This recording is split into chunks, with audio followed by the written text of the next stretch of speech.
सालों भर। There is no season, यानी बारिश का मौसम नहीं है, हर सीजन में चलता रहता है और लोग मरते जाते हैं। तो ये जो शास्त्र में रचना था, ये शास्त्र है, इसमें कोई नेगेटिविटी नहीं है। हाँ, कोई बोले ये नहीं होगा, मैं बोलूं तुम्हारी साथ बाबा विचार क्या लाभ है मेरा, क्योंकि विचार आता है जब भाव आता है, विश्वास आता है, समर्पण आता है, जब भक्ति आता है, जब डेडिकेशन आता है, तो उनके साथ विचार करने से भगवान ने बोले ये शास्त्र का सभी के साथ विचार नहीं करना और उनके साथ विचार करना जो भक्त है। तो इसलिए जगन्नाथ क्षेत्र में आखिर रजा जिसका कोई पुत्र नहीं है, और ये शास्त्र में लिखा था कलियुग का अंत जब मेरे सरी चलन होगा, उसी समय जगन्नाथ क्षेत्र में अंतिम रजा रहेंगे। अभी अंतिम रजा है, तो इसलिए अंतिम रजा के शासन यानी उसका बाद विश्व युद्ध का बात आता है।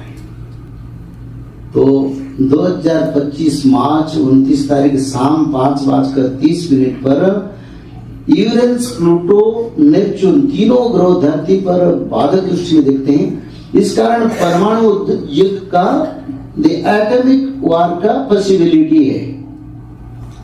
और ये जो ग्रह जो कभी धरती पर नहीं आया था, और वरुण देव जैसे कि मंगल देव ये बड़ा बाधक की ओर रहते हैं, जिस कारण जल प्रलय, समुद्र सुनामी, भूकंप और सूखा भी करेगा। और उसी समय बृहस्पति देव बड़ा उच्च स्थान पर जाते हैं, जिसमें धर्म को पालन करने वाले मानवों का कल्याण होगा।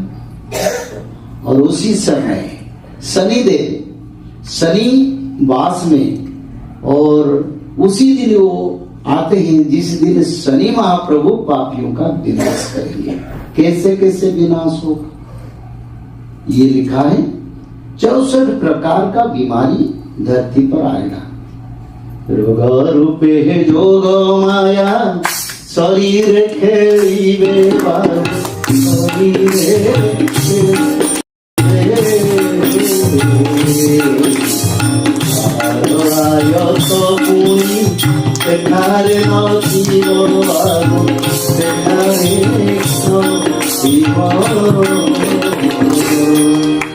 श्री जगन्नाथ स्वामी की जय। बीमारी के रूप में योग माया माता दुर्गा देवी मनुष्य शरीर में 1 सेकंड में फैल जाएंगे।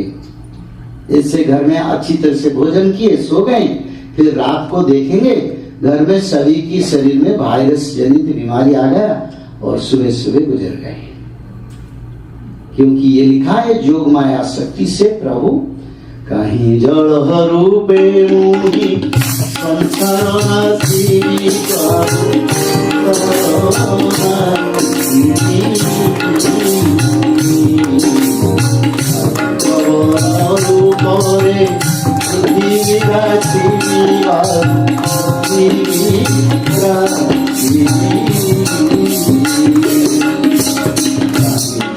माया रूप प्रकाश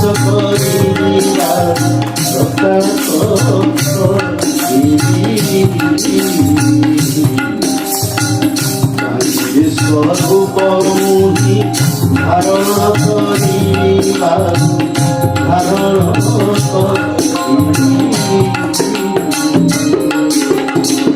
श्री जगन्नाथ स्वामी की कहीं जल रूपे मुहि पृथ्वी नासी भी, कहीं जल के रूप में जल प्रलय करके ब्रह्मांड को जल प्लावित करूंगी।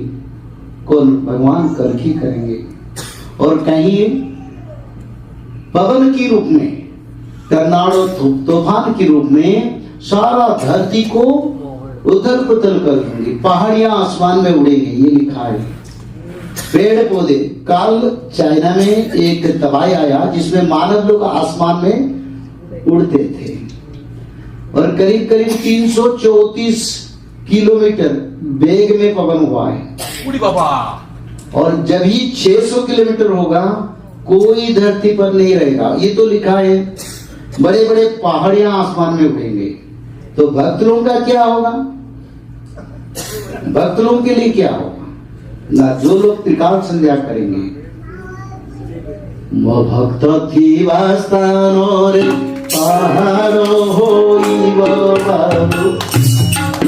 बोले मेरे भक्त जहाँ रहेंगे, आज्ञा देवे वासुकी को मुंड टेकिवा को, बस माता को प्रभु निर्देश देंगे मेरा भक्त यहाँ है, तो उसको ऊंचा करके रखो ताकि जल पवन भक्तों को कुछ ना कर पाए।